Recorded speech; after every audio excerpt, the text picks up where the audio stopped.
이 사진을 보고 여러분들은 어떤 이미지를 떠올리셨나요? 생선을 썰고 있는 아줌마죠. 아마 시장에서 생선을 판매하는 아줌마로 보입니다. 아줌마라는 말을 들으면 일반적으로 떠올리는 이미지가 있을 텐데요. 억척스럽고 조금 예의 없는 사람이라는 생각도 좀 들고요. 현대 들어와서 아줌마라는 이미지가 굉장히 안 좋게 변질되었죠. 그래서 아줌마라고 하면 약간은 하대하거나 조금 예의 없는 사람들을 지칭하는 표현으로 많이 사용을 했습니다. 근데 이 사진의 주인공이 만약에 성폭행을 당했다라고 했을 때 그 사람의 말을 얼마나 믿으실 수 있겠어요? 그걸 바라보는 사람들은 일반적으로 어떤 생각을 가지고 있을까요? 오늘은 이 사진 속의 주인공의 이야기를 영화로 만든 게 있는데요. 그 영화에 대해서 이야기를 해보도록 하겠습니다.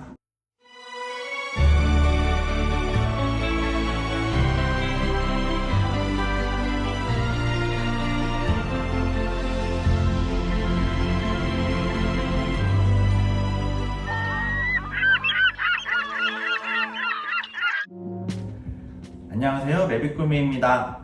오늘은 영화 갈매기에 대해서 이야기를 해보겠습니다. 네, 앞에서 잠깐 제가 이야기했던 것처럼 그 사진 속의 이미지를 가지고 단편적으로 우리가 보는 그 아줌마에 대한 이미지는 굉장히 좋지 않은데요. 이 영화가 아줌마에 대한 전반적인 이야기는 아닙니다. 한 중년 여성이 겪은 일을 보여주는 영화라고 할 수 있고요. 그리고 어떤 성폭행을 당한 중년 여성이 감정적으로 겪는 상황들이 나오고요. 그리고 어떤 그것 때문에 벌어지는 주변의 상황들, 그런 것들이 담겨있는 영화라고 할 수 있습니다. 사실 저는 이 영화를 시사회에 참석해서 보고 왔는데요. 영화를 보고 가장 먼저 떠올렸던 거는 우리가 흔히 볼 수 있는 아주머니들이 있잖아요. 우리 어머니일 수도 있고요. 그리고 이모일 수도 있고, 그리고 우리가 마트나 슈퍼마켓이나 시장 같은 데 가서 만나게 되는 그런 아주머니들이 있을 텐데, 보통은 아줌마라고 하면 일반적으로는 굉장히 좋지 않은 이미지가 이제 매스컴이나 미디어에서 많이 다뤄졌었죠. 뉴스에서. 그렇기 때문에 어떻게 보면 우리 모두가 편견을 가지고 있다고 생각이 듭니다. 어쨌든 그 아줌마에 대한 이야기는 약간 접어두고요. 이 영화의 주인공인 오복의 이야기를 좀 해보겠습니다. 이 영화는 오복이라는 그 생선가게에서 일하는 아주머니에 대한 이야기를 담고 있습니다. 오복은 딸이 3명 있고요. 남편하고 같이 사는데 첫째 딸은 시집을 간 걸로 보이고, 그리고 둘째 딸과 막내 딸이 같이 생활을 하고 있습니다. 같은 집에서. 그런데 이제 둘째 딸이 결혼을 앞두고 있고, 맨 처음에 영화 시작하는 장면이 이제 상견례 장면이에요. 그래서 상견례를 하는 장면이 이제 나오는데, 오복은 굉장히 딸이 잘 시집을 갈 수 있도록 도와주는 장면들이 이제 이어져서 나옵니다. 그렇게 상견례를 마치고 이제 시장 사람들하고 저녁 모임을 갔는데요. 시장에서는 이제 시나 정부하고 약간의 대립이 있어서 어떤 보상과 관련된 무언가가 있는 것 같아요. 그래서 투쟁을 하는 집단이 있고, 약간 노조처럼 그렇게 그 집단 안에 이제 오복도 같이 포함이 되어 있어서 그 관련된 모임에 이제 참석을 하게 됩니다. 저녁 식사 및 이제 술자리라고 할 수 있어요. 거기서 이제 같이 친하게 지내는 여러 사람들이 있을 텐데, 그 중에서 이제 기택이라는 남자가 있습니다. 그 사람하고 이제 같이 어울려서 술도 마시고, 이제 기택하고만 있는 건 아니고 여러 다른 상인들과 같이 이제 술자리를 하게 됩니다. 그런데 그 기택한테 이제 오복이 성폭행을 당하게 돼요. 성폭행을 당하는 장면은 사실 영화에서는 등장하지 않고요. 이제 검은 화면으로 이제 바뀌었다가 다음 장면으로 이어지게 됩니다.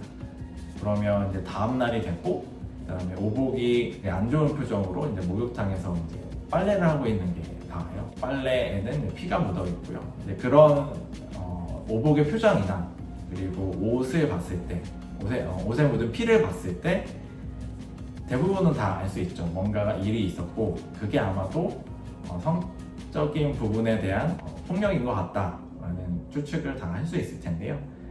당연히 네, 성폭행을 당했고 그 가해자는 네, 기택이라는 사람입니다. 그 장면 이후에 계속 오복이 어떤 행동을 하는지를 중점적으로 보여주게 됩니다. 오복은 집에서 이제 어두운 방 안에서 혼자 누워 있거나 아니면 뭐 계속 그 피가 나기 때문에 병원에 가서 혼자 진료를 받고 그리고 계속 빨래를 하게 되고요. 피가 여러 군데에 묻어 있기 때문에 혼자 오롯이 다 감당하는 장면들이 쭉 이어집니다. 가족들에게도 말을 하지 않고요. 그리고 주변 상인들에게도 선뜻 이야기하지 못합니다. 자신의 피해 사실을. 아마도 오복 입장에서는 약간 두려움도 있을 거고요. 그리고 혼란스럽기도 하고 그리고 부끄러움도 있었을 것 같아요. 그래서 선뜻 그런 일을 당했다는 사실을 여러 사람들한테 이야기를 하지 못합니다. 이 영화가 이렇게 오복의 이제 행동을 피해받은 직후의 행동들을 이렇게 보여주는 것 자체가 굉장히 좋았는데요. 사실 피해받는 장면을 직접적으로 노출하지 않고 그게 어느 정도의 피해가 있었고 그리고 오복이 받은 그 감정적인 상처가 어느 정도 되는지를 오복의 행동이나 그런 것들을 표정 이런 것들을 이용해서 이제 잘 표현을 해내고 있습니다. 그러니까 사실은 폭행 장면 같은 경우는 굳이 필요하지 않은 장면일 수도 있잖아요. 그래서 오히려 그거에 집중하다 보면 이 피해자의 심리나 피해자의 상처 같은 것들을 덜 어루만지게 되는데 그런 부분들은 굉장히 세심하게 다뤄지고 있습니다. 오복이 이제 아무리 생각해도 기택한테 사과를 받아야 되겠다는 생각을 하게 되고요. 그래서 기택이랑 친한 그런 어르신이 있습니다. 그 남자 어르신한테 부탁해서 기택에게 사과를 받아달라고 부탁을 하게 되고요. 그런데 이제 남자들끼리 이제 그 어르신과 함께 남자들끼리 모여서는 오복이 그냥 그런 것도 그냥 해프닝으로 그냥 넘길 수 있다라는 식으로 이야기를 해요. 그래서 아무도 오복의 편이 되어주지 않죠. 그리고 다른 여성 상인들도 마찬가지예요. 다른 상인들은 시와의 그런 투쟁에서 보상을 받아야 된다는 그런 생각들이 굉장히 강하기 때문에 이제 이런 보상을 받지 못할 수도 있다는 생각을 하기에 이르러서 이제 오복의 피해는 조금 접어두고 넘어가려고 합니다. 그러니까 그냥 오복만 좀 참으면 아무 문제 없이 넘어갈 수 있지 않냐 이런 식의 이야기를 하면서 오복을 오히려 설득을 하게 되죠. 그래서 오복은 그거에 굉장히 많이 실망을 하게 되고요. 그래서 결국에는 오복은 그 집에서 같이 사는 두 딸한테도 이야기를 하게 되고요. 그 두 딸의 도움을 받아서 이제 경찰에 신고도 하고 여러 가지 일들을 하게 됩니다. 이 영화가 이제 관심을 기울이는 건 앞에서도 말씀드렸던 것처럼 오복의 그런 심리적인 상태나 행동 같은 것들일 거고요.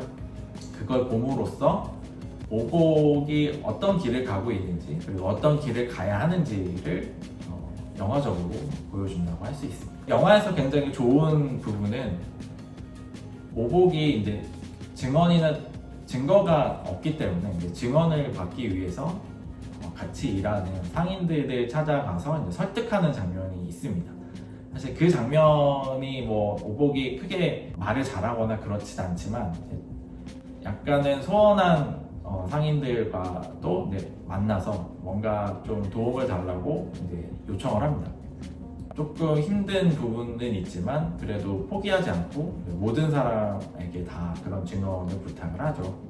그 장면들을 보면 마치 영화 내일을 위한 시간이라는 영화에서 산드라가 떠오르는데요. 내일을 위한 시간은 다른의 형제의 영화죠. 산드라가 이제 직업을 잃게 되는데 직업을 찾기 위해서는 이제 다른 사람이 빠져야 자신이 들어갈 수가 있어요. 근데 그 현재 이제 일하고 있는 동료들을 하나씩 찾아가면서 설득하는 작업을 하게 됩니다. 그 내용이 이제 영화가 내내 이제 이어지는데 이제 저는 그 오복이 이런 상인들을 찾으러 다니는 장면들을 보고 이제 그 영화 내일을 위한 시간이 굉장히 많이 떠올랐고요. 어쨌든 피해자로서 굉장히 많은 상처를 받았지만, 그리고 그 상처를 이해해주지도 않는 그런 동료들이지만 찾아가서 이제 어쨌든 도움을 요청을 하는 거죠. 자신은 어쨌든 피해를 입었고 한 발 한 발 앞으로 걸어갈 테니 니네도 조금 도와달라, 이런 식으로 이제 설득하는 작업을 하게 됩니다. 어쨌든 큰 틀 안에서 기택이 이제 가해자잖아요. 가해자가 처벌을 받을 수 있는 그런 요건을 만들기 위해서 이제 오복은 스스로 굉장히 포기하지 않고 끝까지 이제 가게 됩니다. 영화의 뭐 결말이나 이런 것들은 말씀을 드리진 않을 텐데요. 일단 영화 엔딩 타이틀이 올라갈 때 여러 가지 생각이 들게 됩니다. 내가 지금까지 살아오면서 이제 아줌마라는 사람들을 내가 어떻게 보았던가, 그리고 그들이 어떤 피해를 당한다고 했을 때 그거를 나는 어떤 생각을 가지고 그들을 바라봤는지, 그리고 마지막으로 뭐 여러 가지 1인 시위를 하는 사람들이 많이 있잖아요. 그 1인 시위를 하는 사람들이 어떤 일 때문에 그렇게 1인 시위를 하고 있는지 관심을 기울인 적이 있는지, 그런 부분들을 이제 굉장히 많은 생각을 하게 됐어요. 그래서 그 오복이라는 그 중년 여성이 결과가 어떻게 될지는 모르지만 포기하지 않고 계속 앞으로 자신의 의견을 내세워가면서 이렇게 걸어가는 모습 자체가 굉장히 보기 좋았던 것 같습니다. 이게 영화가 굉장히 흥미진진하게 구성이 되어 있어요. 이게 인디 영화고 조금 흥미가 떨어질 것 같지만 영화를 보다 보면 이 오복이 어떻게 할 건지, 그리고 시장 상인들의 반응이나 이런 것들은 어떨지, 그리고 과연 오복을 도와준다고 하는 사람들이 나올지, 그런 부분들을 중점적으로 보다 보면 마치 흥미진진한 드라마를 보는 그런 느낌이거든요. 그래서 굉장히 생각보다는 굉장히 재미있게 보실 수 있을 거예요. 이 영화를 연출한 김미조 감독은 이번 영화가 장편 데뷔작입니다.